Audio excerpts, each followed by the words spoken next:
చాలా మంది అంకుల్ గాళ్ళు ఏదో వాళ్ళ జీవితంలో గొప్పగా అన్ని సాధించేసినట్టు కుర్రాళ్ళని పట్టుకొని ఎలా ఖాళీగా ఉంటున్నావు ఉద్యోగం లేదా అని ఎద్దేవా చేస్తుంటారు. వాళ్ళందరికీ ఉపయోగపడేటువంటి వీడియో కాబట్టి మీరు వాట్సాప్ స్టేటస్ పెడతారు, ఫ్రెండ్స్ గ్రూప్ ఫ్యామిలీ గ్రూప్లో షేర్ చేయండి. ఎవరో ఒకరికి ఎక్కడో ఒకటి హెల్ప్ అవుతుంది.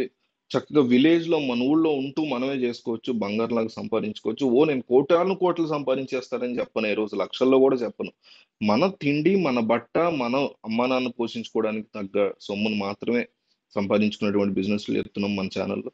కాబట్టి గ్రామీణ యువత తన కాళ్ళ మీద తాను నిలబడగలిగేటువంటి ఒక మంచి అవకాశం ఇది.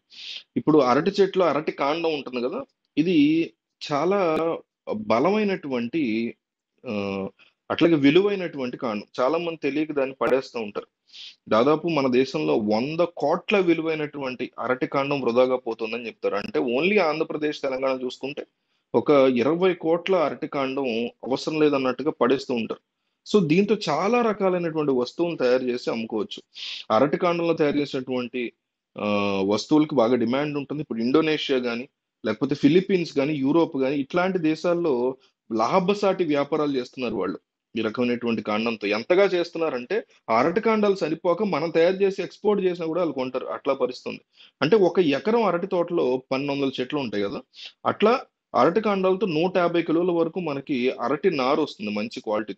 వీటితో తయారు చేసేటువంటి కప్పులు కానీ ప్లేట్లు కానీ ఒక నెలకి మనకి ఒక 1,25,000 వరకు సంపాదించుకోవచ్చు మనం జాగ్రత్తగా వాటిని తయారు చేసుకుని మార్కెటింగ్ అది చేసుకుంటే. దాంతో మనకి 25,000 టర్న్ ఓవర్ మిగిలి ఖర్చు తీసేసిన ఒక ₹1,00,000 వరకు లాభం ఉంటుంది సార్. లక్షల్లో సంపాదిస్తాను నేను చెప్పను, కానీ వేలల్లో మనం ఈజీగా చేసుకోవచ్చు. మార్కెటింగ్ ఎట్లా? అరటి నారతో మనం బ్యాగులు చేయొచ్చు, టిష్యూస్ చేయొచ్చు, పేపర్లు చేయొచ్చు, డెకరేషన్ మెటీరియల్ చేయొచ్చు, wall papers, door matters, land shades ఇవన్నీ తయారు చేసుకోవచ్చు. అరటి కాండంతో డప్పులతో ప్లేట్స్ చేయొచ్చు, కప్స్, పేపర్ ప్లేట్స్ ఇవన్నీ కూడా యూజ్ అండ్ త్రోకి బాగా ఉపయోగపడతాయి. పర్యావరణానికి కూడా హాని లేకుండా ఉంటాయి. సో ఈ అరటి కాండం నుంచి నార తయారు చేయడానికి ప్రాసెసింగ్ మెషిన్స్ ఉంటాయి. ఇవి అద్దెకి తెచ్చుకోవాలి. దాన్ని బనానా ఫైబర్ ఎక్స్ట్రాక్టింగ్ మెషిన్ అంటారు. దీనికి కాస్త అద్దె అవుతుంది. అట్లాగే అరటి కాండం నుంచి కప్స్, ప్లేట్స్ తయారు చేసే మిషన్ ఒకటి ఉంటుంది. దాన్ని బనానా ప్లేట్స్ మేకింగ్ మెషిన్ అంటారు. ఇది కూడా తక్కువ ఖర్చే ఉంటుంది. డబ్బులు పెట్టుకోగలితే, లేదంటే అద్దెకి దొరుకుతాయి. సో నేనేమంటున్నానంటే ఇది అద్దెకి తెచ్చుకోండి. ఇది కూడా ఎక్కడి నుంచి అయితే మీరు వృధాగా ఇస్తున్నారు, వృధాయే కాబట్టి మీరు తెచ్చుకోండి. తెచ్చుకుని మేమే మీకు డబ్బులు ఇస్తాము, మేము ఇట్లా చేస్తున్నాం బిజినెస్, మీకు డబ్బులు రాగానే మీకు మీ డబ్బులు మీకు ఇచ్చేస్తాం, వీళ్ళకి ఇచ్చేయచ్చు. ఫస్ట్ టైం ఒక రౌండ్ డబ్బులు సంపాదించిన తర్వాత మెషిన్ కూడా కొనేసుకోవచ్చు. అద్దె తెచ్చుకునేటువంటి పరిస్థితి ఉండదు. సో ఆంధ్ర తెలంగాణలో అరటి సాగు చాలా చూస్తే మీకు దాదాపు 1,00,000 హెక్టార్లలో ఉంది.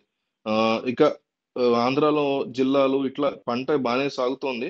అట్లాగే ప్రభుత్వం కూడా దీనికి సంబంధించి ఫుడ్ ప్రాసెసింగ్ సొసైటీ ద్వారా ప్రజలకు సహాయ సహకారాలు ఇస్తున్నారు. ఎవరైనా తమ కాళ్ళ మీద తాము నిలబడాలి, మంచి వ్యాపారం చేయాలి, జీవితంలో పైకి రావాలి, అడ్డమైన వాళ్ళతో మాటలు అనిపించుకోకూడదు అనే వాళ్ళకి బెస్ట్ ఆప్షన్ ఇది, బెస్ట్ మార్కెటింగ్.